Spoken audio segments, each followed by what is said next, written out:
Good morning. My name is Steve Seymour. I am the commander of American Legion, Captain Edwardale Post 81 here in El Dorado. On behalf of the American Legion and First Christian Church, I'd like to welcome you all to our Veterans Day ceremony.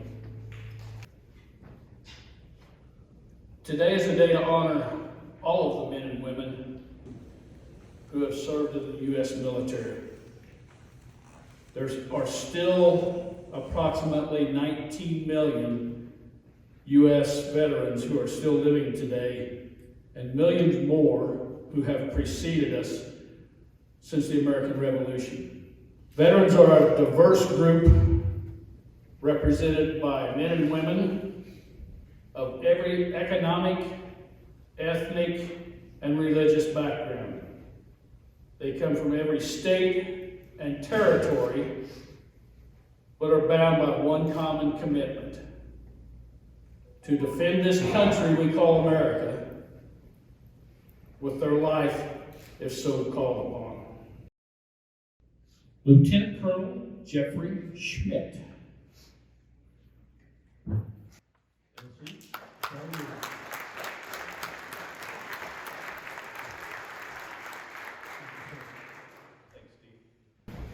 All right, well, good morning, everybody. Good morning. Beautiful day out there, although a little colder than it was, right? So, anyway, so I am Lieutenant Colonel Jeff Schmidt.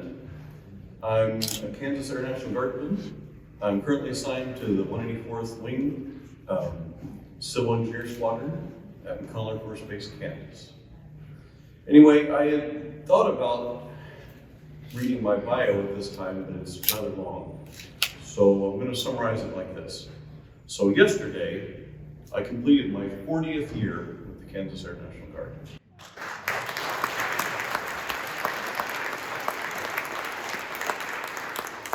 So in summary, been there, done that. All right, so Steve asked me a while back to do this, to come talk to all of you. And I asked him, well, what do you want me to talk about? And he said, well, what does it mean to you to be a vet? I'm like, I don't know. I've never been anything else. You know, this is all I've ever done. So I thought about it for a while, and I realized that what it means to me is it's the common experiences that I have with all of you, right? When I meet people on the street, the minute that they tell me they're a vet, suddenly, you know, it's like, oh, I know you. I know some stuff about you. You know, we've done stuff that's similar. Anyway, I know that all you guys know, and I have to be politically correct at this point. When I say guys, I mean guys and girls.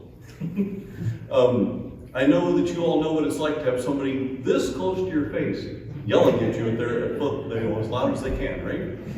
We all know what that's like. I know that at one time you were really, really concerned about how your underwear was folded. You were really worried about that. Anyway, probably not so much anymore, but you were at one time. I know that you spent an inordinate amount of time making sure your uniform was just perfect for that one time that it had to be, right? For promotion, for ceremony, for whatever, for coming home, you know, whatever it was, you had to do that, and it had to be perfect. Anyway, been there, done that, right? You learned how to salute. You saluted officers, you were an officer, you've been saluted, you know, all that kind of stuff. You learned a rank structure. You know, when I say that I was, you know, that I made it to E8 as enlisted, you guys know what that means. Anyway, you know, we can talk about those sort of things. We have that common ground. I know that maybe, with a little bit of effort, if we all went out in the parking lot, we could probably figure out how to march again. It'd probably take a while. We could do it. We've all done it once. Shoot, some of you might even know your right foot from your left foot now. I can't guarantee it, but it might have happened.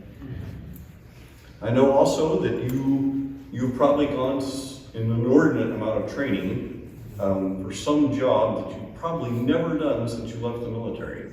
Now, it's not always the case, but a lot of times it is. You know, it's something unique that you did that you only did when you were in the military. I know that I can ask you things like, where were you stationed? Where did you serve? Where were you deployed to? And you're going to tell me places that I may or may not know where they're at, but I do know one thing. I'm not gonna ask you how the hotels were, right? You didn't stay in a hotel when you were there. You slept on a boat, you slept in barracks, you slept in a tent, or worse. You might have just slept outside, you know? I don't know, but you're probably gonna tell me, and I'm gonna respect that because I know that's how it was. And most importantly, I know that at one point in your life, the mission was the most important thing in the world to you.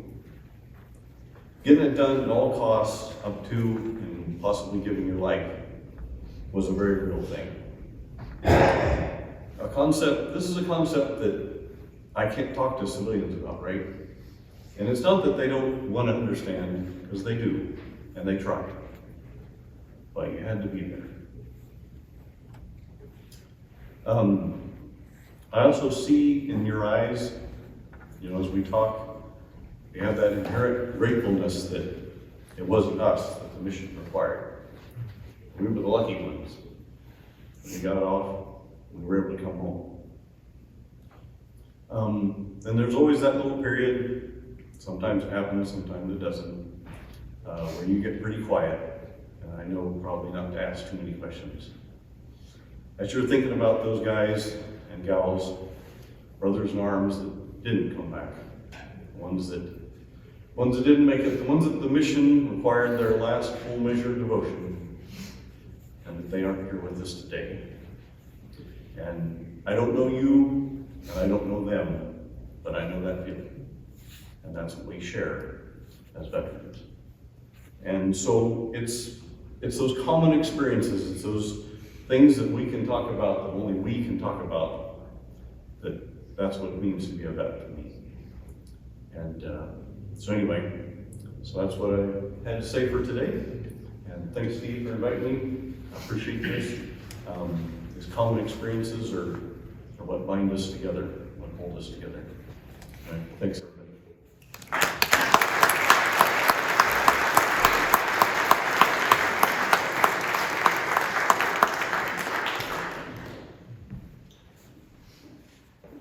At this time, I'm going to introduce Chris Karn once again, and he's going to take the program from here.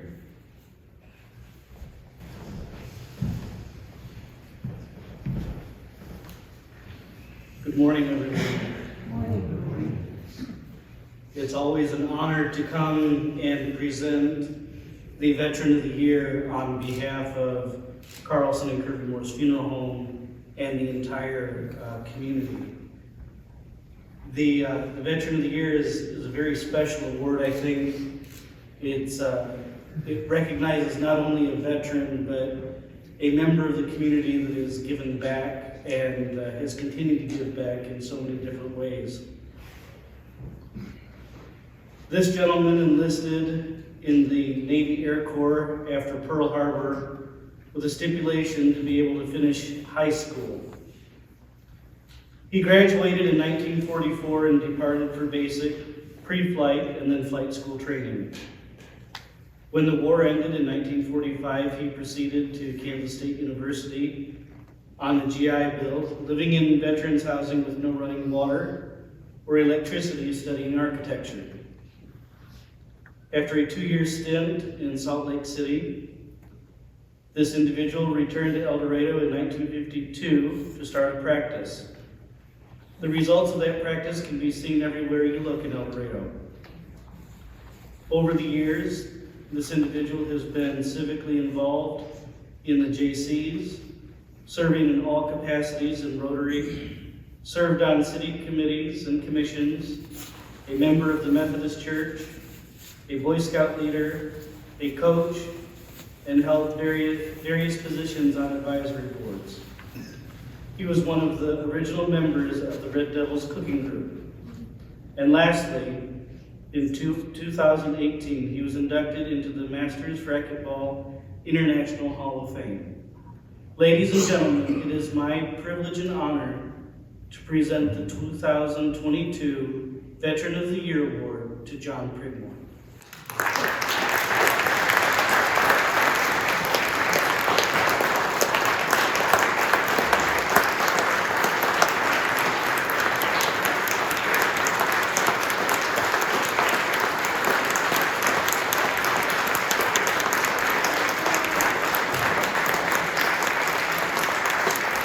the Navy Air Corps, and I took my oath in November from 1943 and was discharged in November 1946. And I had first planned on spending a career flying, but I also enjoyed architecture, so that's what I ended up doing. In fact, we're in one of my projects right now as we speak.